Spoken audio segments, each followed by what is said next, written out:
Witness testimony, here we go. Pandora's box. The waxwork plot. It all began at the scene when I saw the waxwork and the note tucked inside its jacket. The actual body of the victim, as indicated in the note's instructions, was beneath the experimentation stage. The body had to be arranged in certain ways to implicate the defendant, which was my job. I enlisted the help of the entire forensic investigation team to dress the scene appropriately. The truth about the execution 10 years ago is a state secret of the highest level. I had to protect it.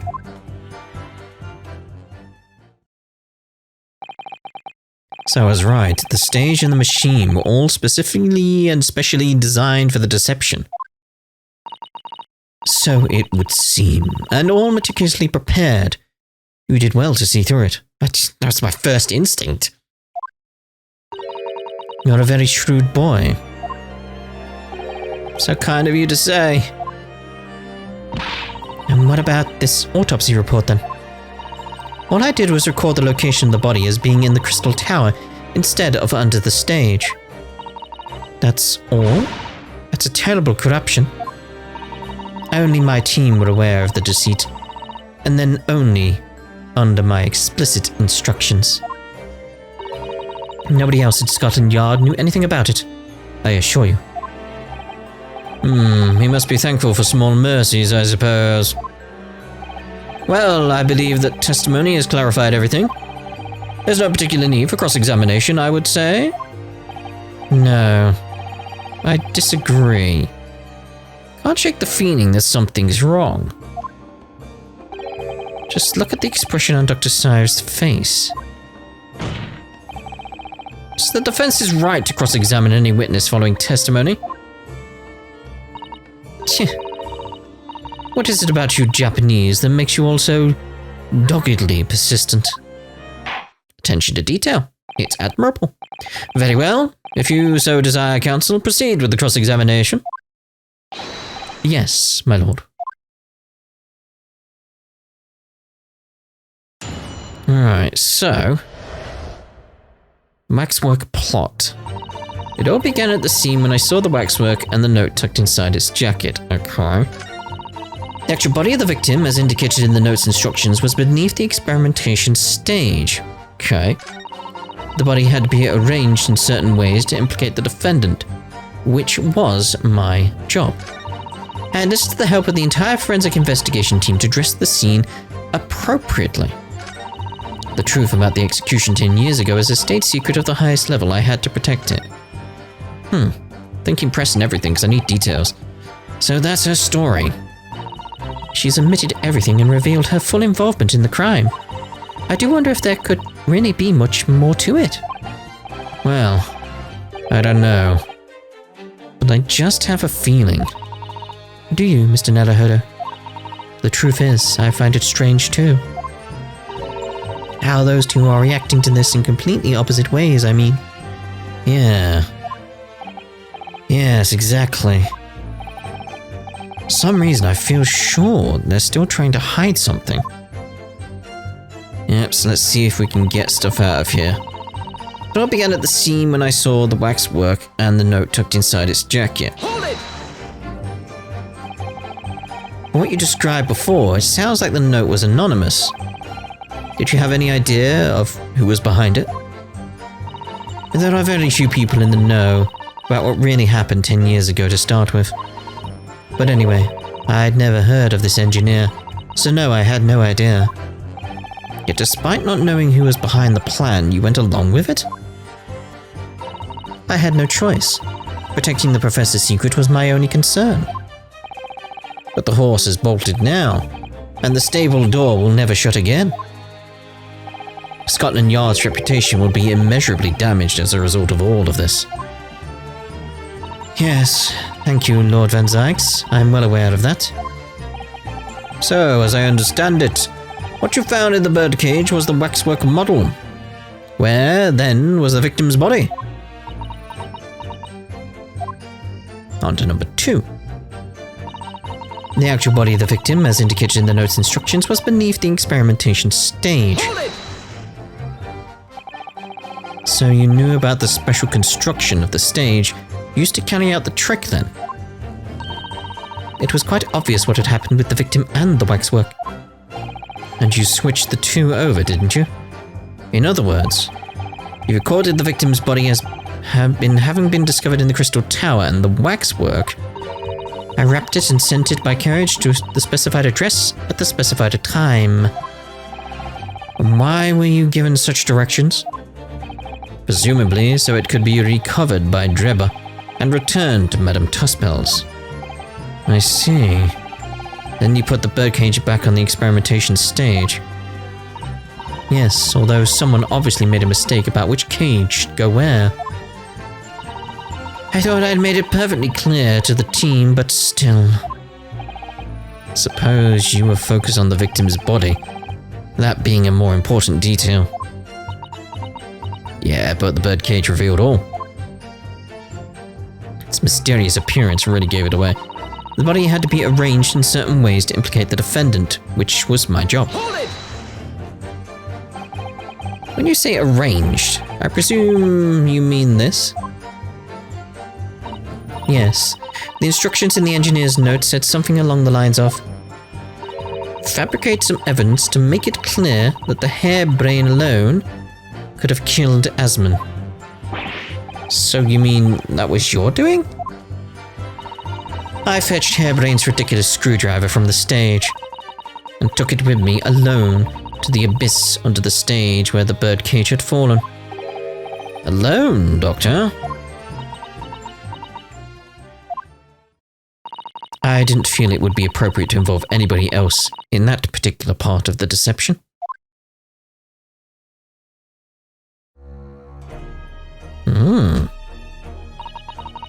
There was a void under the stage where I found the birdcage lying in the dirt.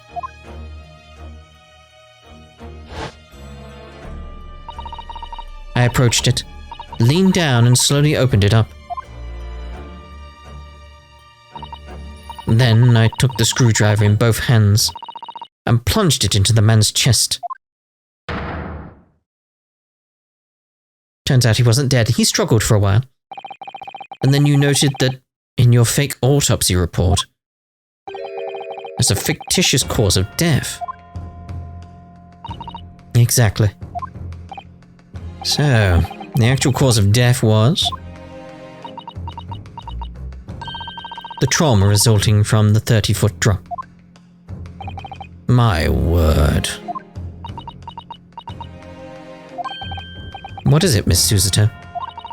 Something about Dr. Saiv's last statement is playing on my mind, that's all. Yes, mine too. Why? Dr. Saiv. I've got nothing there, so what? There's really no need to shout. I can hear you perfectly well. The defense calls for you to add what you just said to your formal testimony. Oh? Which part? What I want her to supplement her testimony with is...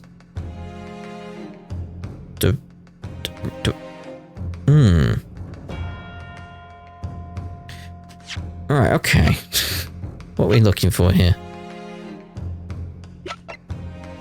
There's gotta be something here that they're pursuing here, so maybe...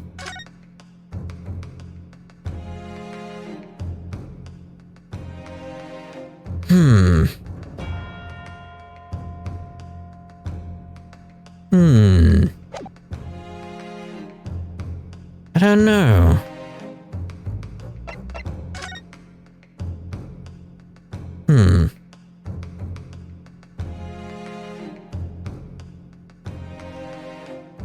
Trying to think, like, what could they be looking at here? It's clearly got a stab wound.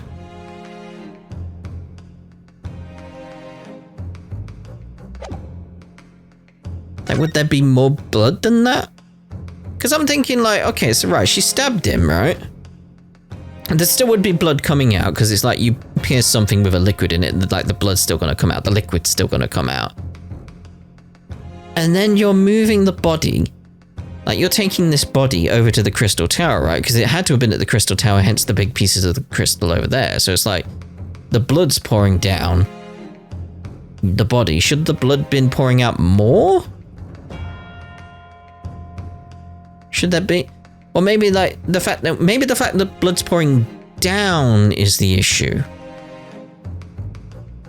Maybe it should be more spread evenly around. I don't know. To me, that makes sense because it's like if I was going to drag a body in a cage, I'd be putting it from the top and sort of leaning it. I mean, how did they transport it? Because they had to have moved it. They didn't just move the body, did they? What is her testimony again? It's like, hold on here. Her last statement. Right, I didn't feel it would be appropriate to involve anybody else in the particular part of the deception. There's a void under the stage. We found the bird cage lying in the dirt. Approached it, leaned towards it, slowly opened it up, then took the screwdriver in both hands and plunged it into the man's chest. Fine, so you've opened up a wound, but what about swapping the bodies? How was that done? It was arranged in certain ways.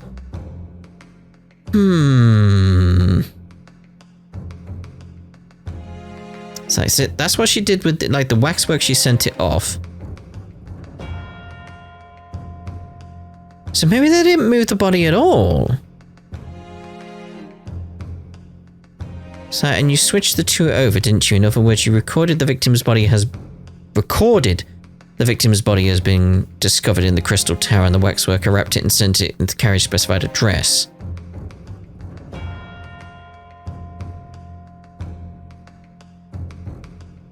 They don't say anything about moving the body.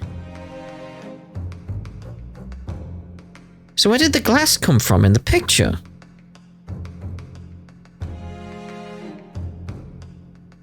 So as it's done that you found the bird cage was the waxwork model, when there was the victim's body, they say nothing about moving the body. They recorded it as being in the crystal tower and the picture's taken with the crystal shards around it, but they've said nothing about moving the body over to the crystal tower. So there's something else going on here. Body had to be arranged in certain ways to implicate the defendant. That's gotta be it, right? So it's gotta be what she did to the victim, because there's so many things around that. Like we got the crystal is the major thing for me right now. Because it's like, well, if the body hasn't been moved, how is this crystal here in the picture? How is the glass there? Okay, so what she did to the victim. How you stabbed Mr. Asman in the chest, that part. Fine, if that's what you want. There's really no need to point. So he points as well. The prosecution concurs and points.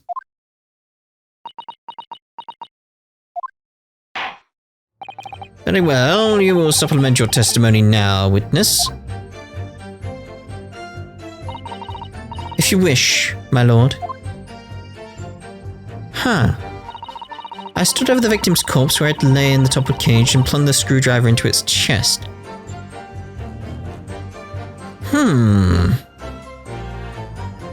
How do I get to talking about the glass? That's my issue, because that's what I'm on right now. I enlisted the help of the entire forensic investigation team to address the scene. I mean, this is clearly where I'm meant to be going, so the only thing I can think of with this is we point out the wound, but I'm still very much like up here with this crystal glass stuff. Like, that's the more significant point for me right now. But clearly it's telling me to go pursue the wound, but what about the crystal glass? That has to come into it at some point, cause.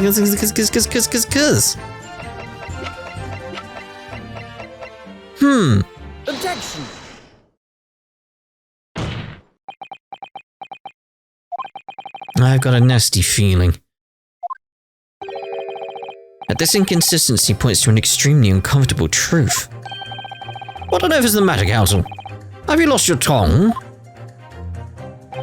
I apologize, my lord. Dr. Sive, in that last statement of yours, there's just one point that seems to defy explanation. Out with it, my learned friend.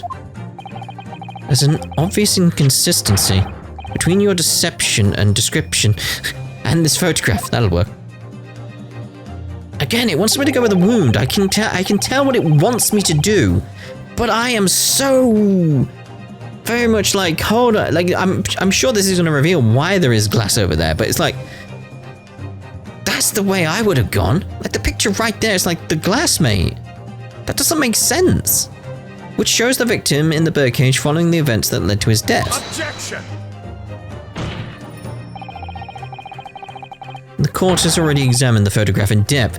There's nothing new we can learn from it. The glass! Objection! Yes, we have already considered it. That's true. But we now know the facts to be different. What do you mean?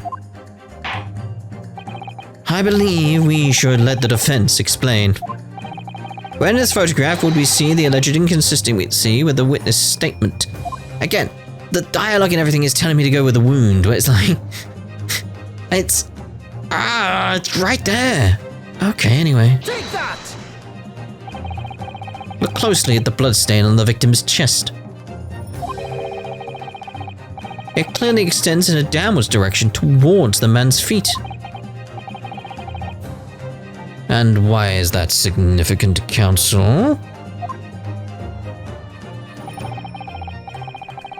If the victim was stabbed moments before the kinesis machine was set in motion, that's entirely expected. Ah! Of course! No, that's not what happened. Exactly, my lord. Dr. Sy made it clear in her testimony just now. At the point at which she stole the Professor Hairbrain screwdriver and stabbed the victim,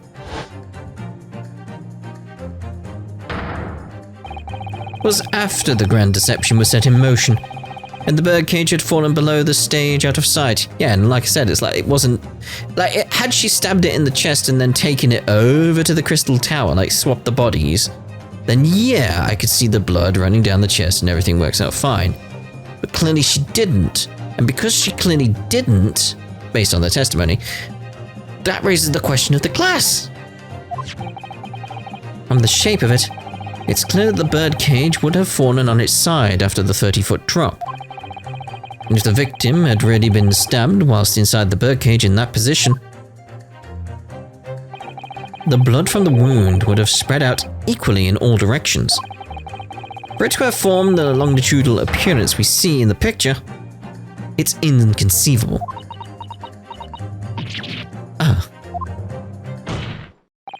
Given that the victim's blood seeped vertically downwards from the wound, it must be the case that when you stabbed Mr. Asman, he was standing up.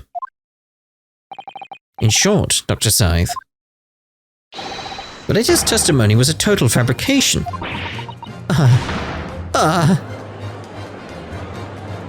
Point out the crystal, Runo! I knew it. I was right. Now I've identified the contradiction. There's only one way to explain the facts. We've all been under a great misapprehension here. What? What sort of misapprehension? Dr. Scythe. You claim you were coerced into helping Mr. Drebber as a result of the note he left in the waxwork. You claim that you made changes to the scene of the crime to implicate the defendant. And you claim that you authored a fake autopsy report to cover your tracks. But one of those claims is an out-and-out lie. Because the question of what the bloodstain really tells us has only one possible answer. If that is the case, what is it, man?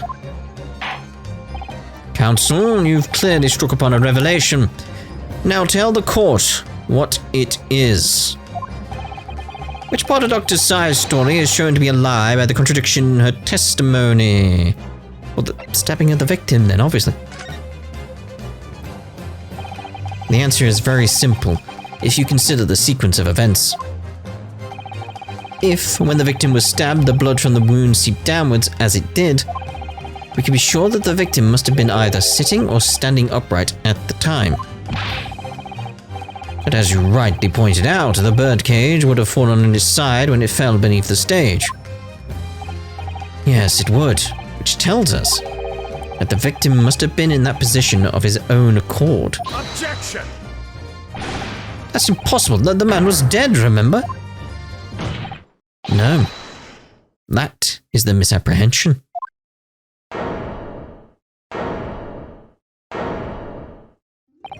When the birdcage fell from the stage into the void below, it must have hit the ground with considerable force. It cushioned him!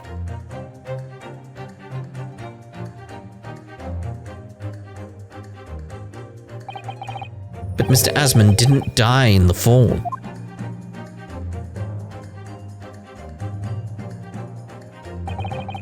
He probably lost consciousness for a while, but when he came round, he got to his feet to climb out of the cage. Just as Dr. Scythe appeared. So she is the Moiderer, but still the glass! Just raises questions for me. It's the freaking glass, like, come on. What is going on there? If the victim was in fact alive at that point in time, it changes everything. I mean, yeah, it does, but still.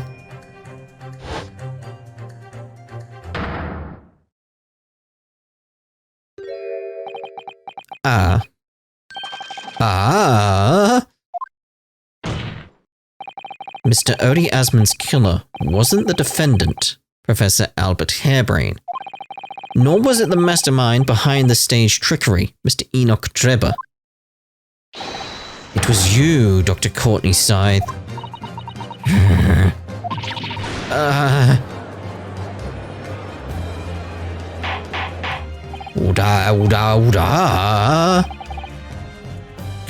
Can this possibly be true? Have you been taking me for a fool? It was you, was it? You killed him? I'd be like, you bloody wanted to kill him? You hoped that by admitting to being an accomplice in Mr. Drebber's scheme, the trial would end. Before you were accused of a far worse crime. Cold-blooded murder. Oh, do shut up. You're so desperate now, you're making all this up. As if I would do something like that. Objection! I assure you, the defense is not desperate, Doctor. Mr. Narahodo has established the facts, using evidence and logic alone. Logic? Don't make me laugh. Sadly, your logic has a gaping hole in it. What? What do you mean? I'd have thought it was obvious. A motive, boy. You're lacking a motive. What possible reason would I have to kill Mr. Asman?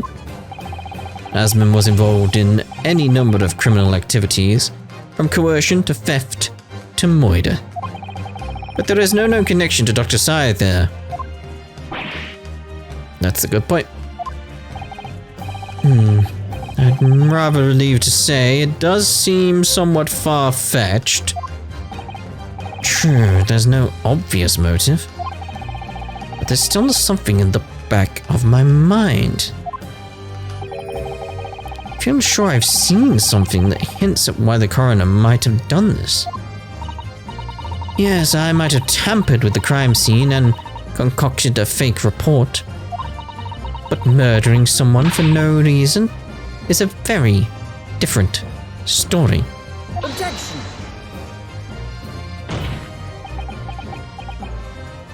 Now, when you question what possible reason you could have for wanting to kill Mr. Asman, something did come to mind, did it?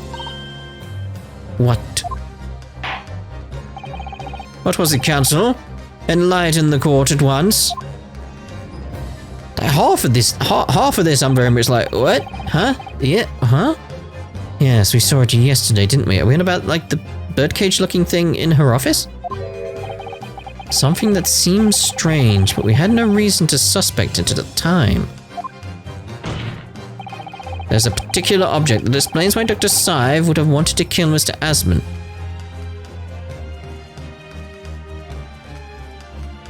Why would it be the scalpels? I mean, it's clearly the scalpels, because it's like, out of the three things, it's genuinely like, these two seem more obvious, therefore, because it's Ace Attorney, it's scalpels, but why would it be the scalpels? Like, she was ordering loads. Why? Why was she, why would you need to order loads of scalpels?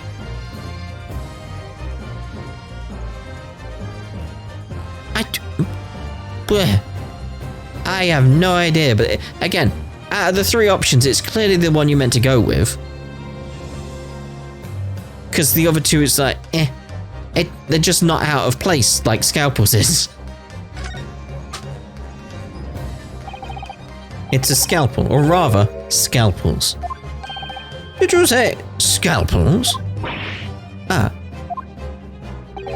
It would appear that word has struck a chord, Doctor. Phew. Come on, out with it.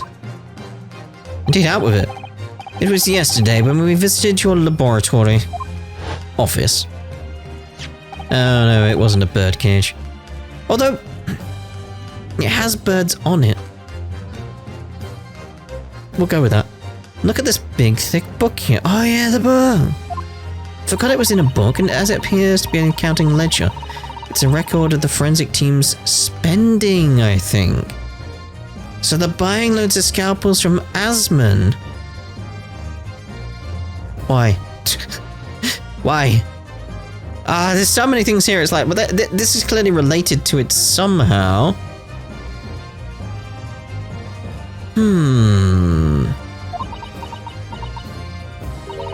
Oh. What is it?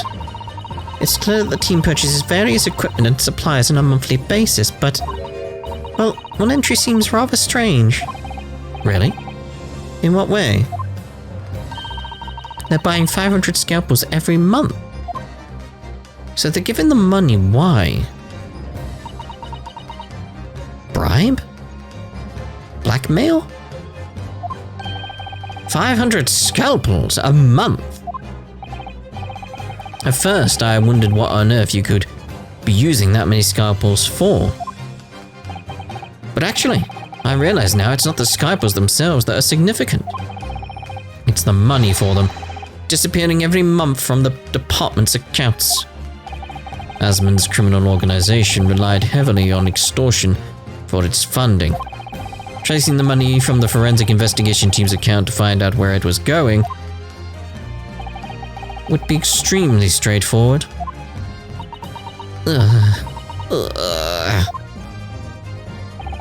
10 years ago, when Mr. Asman was still a journalist and wrote this article about Mr. Drebber, that's where it all started. He realized the significance and could blackmail and get a lot of money, which got the ball rolling for him. And he went to a life of crime?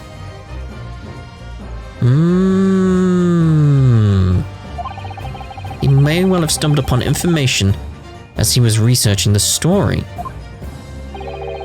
Information relating to Dr. Sive's darkest secret that he would use to rake and rack money from her for the next decade. Her darkest secret? Good lord, you mean? I don't know what happened on the night of that execution 10 years ago, but clearly the opportunity to rid yourself of that menace was too tempting to pass up. Yeah, he had the perfect opportunity to try and hide the fact you killed him. It all makes sense. So in the end, you weren't coerced at all, were you? You did it entirely of your own free will. You stabbed Mr. Asmund in the heart with all your might. It's like this opportunity presented itself to rid yourself of a problem, and you took it. To silence the blackmailer who knew your dark secret forever. Ah, love Ace Attorney. I love the fact like I still got to it, even though I'm like, what? And still, it doesn't explain the crystal. Why it doesn't explain the picture? Anyway, you'll never understand. None of you. What we've had to keep covered up all these long years. Good Lord. Still doesn't explain the crystal in the picture, though. Doesn't explain the shards of glass. Chunks of glass in the picture. That still needs explaining.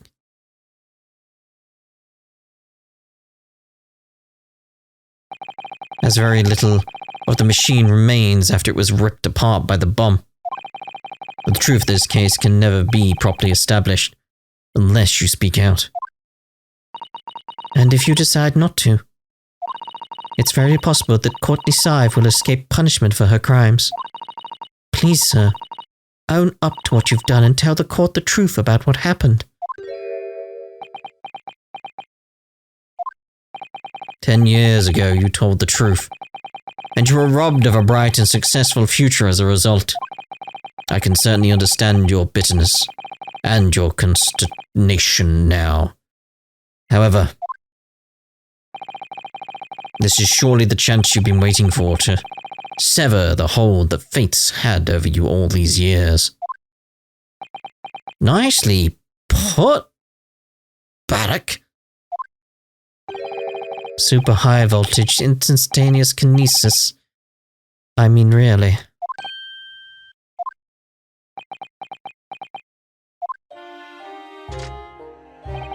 It's the addle-brained mock scientists that are the worst, you know.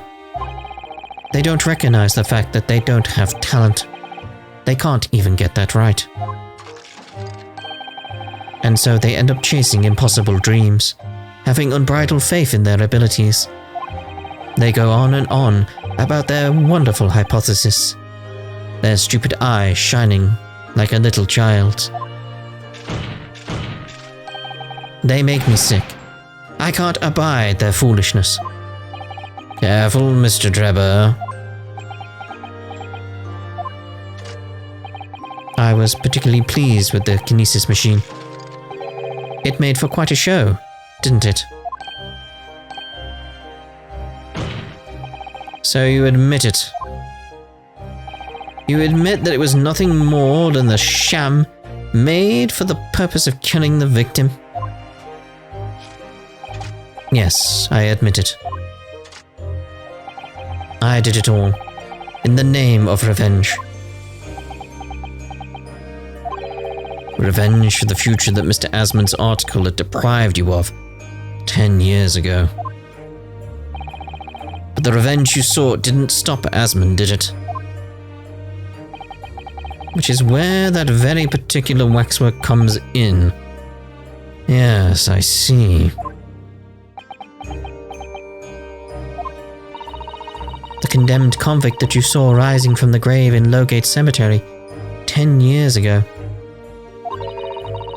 If your account of those events was all true, then obviously Scotland Yard couldn't afford to acknowledge what had happened. Even if it meant discrediting a bright young man and crushing any future career he might have had.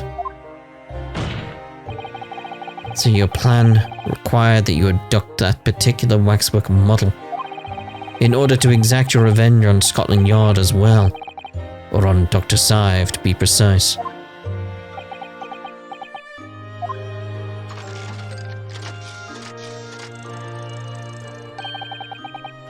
It was a year ago. By some extraordinary twist of fate, Asmund turned up at my workshop. He didn't remember who I was, of course. He just wanted to employ my services as an engineer. And he happened to have a paper with him. An article on the front page caught my eye. About the coroner who handled that bogus autopsy being appointed head of a new forensic team. When I learned the news, my cognitive processes started to devise the plan. What a horrid tale. He robbed me of my future, so I wanted to use the man's own wiles against him, for revenge, and have that rotten Scotland Yard eating out of my hand at the same time. I wanted them all to suffer the same humiliation that I'd had to suffer.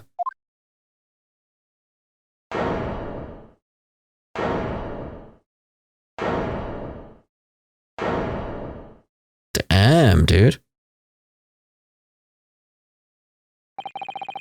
Your actions against those who'd ruin your future were justified as revenge, at least to yourself. Certainly, no one has the right to destroy another's prospects, especially for purely selfish gain.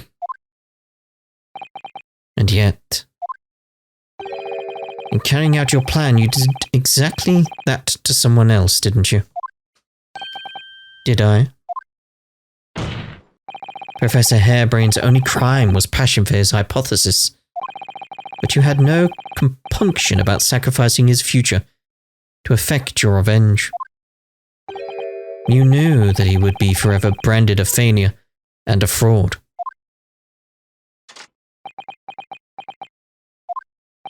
Perhaps life treated you unfairly 10 years ago, and others' misconduct left your life in tatters. But remember this. Your own actions resulted in exactly the same thing for another perfectly innocent young man. That's got him.